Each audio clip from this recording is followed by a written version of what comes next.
Hi, this is Miss Sallie from Miss Sallie's Cuisine. I'm here doing a 5-ingredient cooking series for the Melton City Council Learning Directory. Today I'm going to make a banana cake. This recipe involves more than 5 ingredients, but most of the ingredients you should be able to find in any home pantry. Otherwise, they're not complicated ingredients. So the first ingredient I'm going to talk about is butter. So I prefer to use unsalted butter. It doesn't matter what brand you prefer to use. You can use Golden Black branded butter, you can use Western Star, you can use cultured butter, but it needs to be unsalted. Just means that your cake's not going to be overly salty. The next thing we're going to incorporate is our sugar. So the recipe calls for caster sugar, but I actually prefer to use raw sugar. So you can choose whether you want to use caster sugar, raw sugar,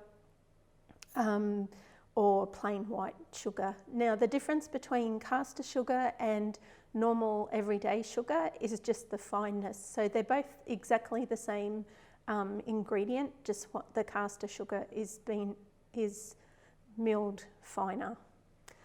The next ingredient we're going to use is eggs.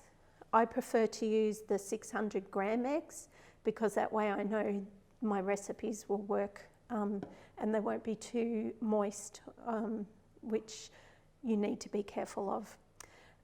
Then we're going to use self-raising flour, so just ordinary self-raising flour, any brand will be fine, and baking powder.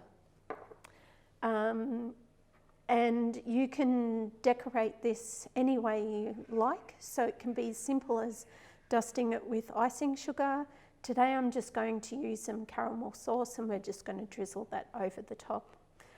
Now I don't know about you, but I always have bananas in my fruit bowl that are nearly ready to go into the compost, but not quite. So all I do when I notice them is just pick them up and throw them in the freezer, just like this. So this is, I've already started unpeeling this one. This is one that hasn't been peeled. They do tend to go black because of the freezing process.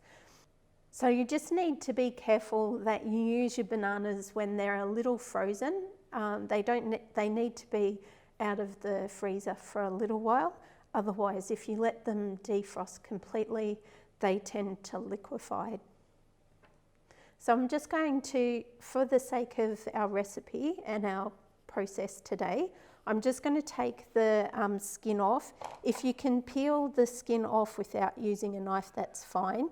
But sometimes if you're in a bit of a rush, you do need to just use a sharp knife and just peel the outside, because you don't want to get any of that part of that normal skin that you would when you peel a banana in your cake, because it'll end up being a nasty taste. Just see if you can peel your banana without using the knife for the second one. You may not be able to, but... So this is a little more defrosted than the first one. So I've been able to get the skin off without too much worry without the knife. So just roughly chop. It doesn't really matter how thick or thin the pieces are, because we're not actually really cooking this, because this is a fruit that we would normally eat raw anyway. So just roughly, you could probably even get the kids to do this with a fork.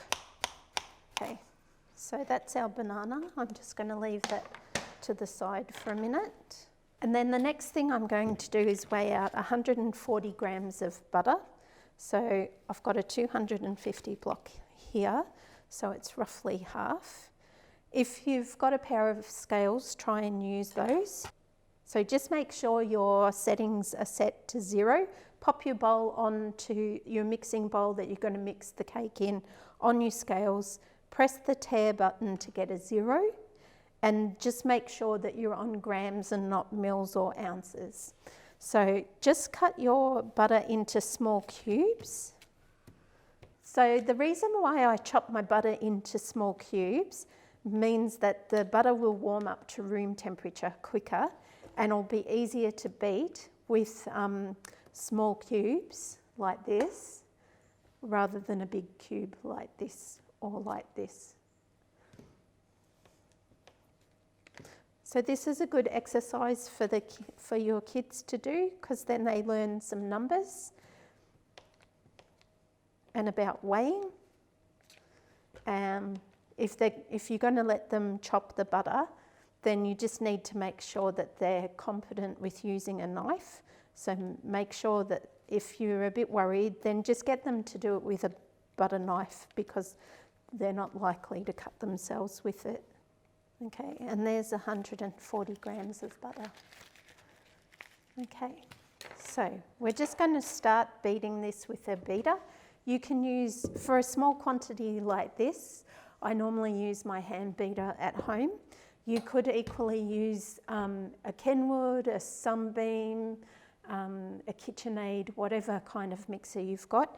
If you don't have any of those, then I would normally recommend that you use a wooden spoon, and if you've got a microwave, just not melt it till the butter's liquefied, until it's just soft, so there's some resistance, but you can still squeeze it down.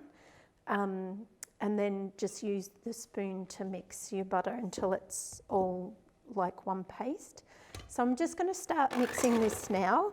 So you just want to be careful because at the start, the butter, if it's too hard, will start to fly everywhere. So you're just looking for the butter to be like a moist, creamy kind of mixture. It may have lightened in colour. And if it attaches to the beaters like that, don't stress too much. We want this nice and soft, so that process will help. And once you get to this stage, you can then add your sugar. So we're just going to add 140 grams of sugar and continue to beat until that's incorporated. So now that the sugar is incorporated, if there's butter inside your beaters, so all the butter had gathered inside my beaters here, and now that I've incorporated the sugar, it's all in the bowl rather than on the beaters. Okay, so just continue with that. Start off on a slow speed, and then as the sugar starts to incorporate, then just turn it up a little, not too much. So our sugar and butter are nicely incorporated here. And now we're going to add our eggs. Now, some people are a bit worried about doing eggs, but you can either do them just by cracking them on the bench or on a sharp surface and then putting it in the bowl just to make sure that it looks all right. Otherwise, you can just crack it straight into your bowl. I'm just going to crack this one straight into the bowl. And the other reason that you might want to put your egg into a separate bowl is if you're getting your kids to do it, when they're starting to crack eggs for the first time, they tend to break the shell, so it ends up with shell and egg all together in the bowl. So if you put it in a bowl, if you're getting your kids to help you do this, then you can fish out the eggshell before it goes into the bowl. The other way, some people like to crack their eggs if they're less confident with cracking it on the side, is just using a sharp knife and then just cracking it like that. Just be careful you don't cut your hand though. And then just put your thumb into that crack and then pull it apart. And then you can pop it into your mixture when it's ready. So we just incorporate each egg before we put them all together into our butter and sugar mixture. So this is all I'm doing. So you just want it incorporated. You don't want to mix it forever. and then you put the next egg in. And you're just going to incorporate this until it roughly looks like that. Now, if it looks like it's curdled a little bit, it just means you've beaten the mixture for a little too long in your bowl. Don't stress too much about that, because when we add our flour, it'll come together, okay? So I'm not sure if I said at the start of the video, you just need to make sure your oven is turned on and preheated to 175 degrees. So if you haven't done that, I would do that now. And if you have, that's good. All right, so what I'm going to do is I'm going to add my flour next. So 140 grams of self-raising flour, and I think it was a teaspoon or half a teaspoon of baking powder in there. And I'm just going to get a spatula, and then I'm just going to swipe down the sides of the bowl to ensure all the butter and sugar up the top on the sides of your bowl are down in the bottom of the bowl to incorporate into the mixture. So I like to use the method I called the 12 to 6 o'clock mixing method. So you start with your hand on your bowl at 12 o'clock, and you have your other hand with your spatula. It doesn't matter whether you're right or left. If you're left-handed, then you just do it the other way around. And then what you do is you bring the spatula down to 6 o'clock while moving the bowl down with your hand to 6 o'clock, okay? And then just repeat. This is a good method if you venture into making sponge cakes.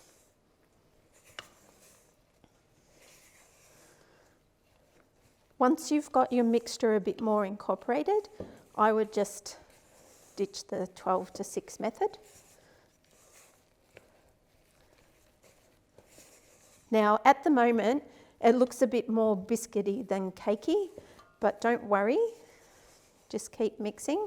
And then we're going to put our banana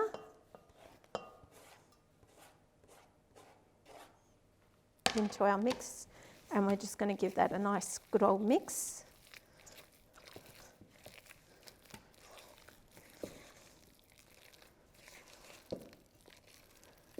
And you'll see it starts to become more cakey than biscuity, just like this.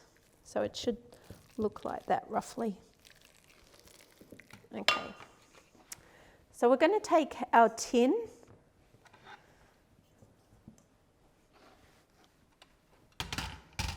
and we're going to grease it. You could have done this at the start, but it doesn't really matter. So I like to use this silicone mould for my banana cake. It's got a little wavy pattern on the bottom of the tin.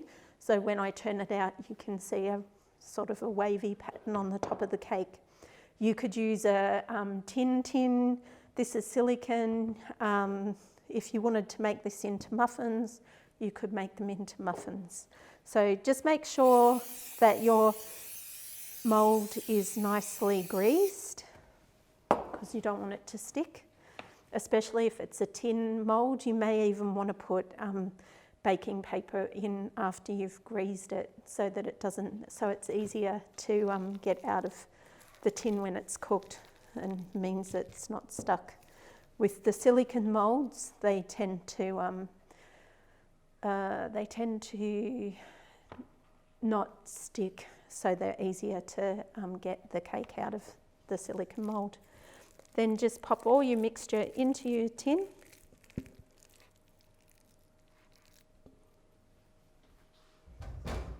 And then just make sure you spread the cake out evenly. Don't worry about the texture of the cake at the moment. The other thing that's causing it to be so sort of gloppy is you've used frozen bananas, which cools down the butter and the sugar mix. So once it goes in the oven, it'll actually start to warm up and it'll do its thing. So you just want to spread out your mix so it's like this, so nice and flat, and just do a little indentation in the middle. It just means that the middle won't rise up really high and the edges will rise up nicely, so you should end up with a nice flat cake.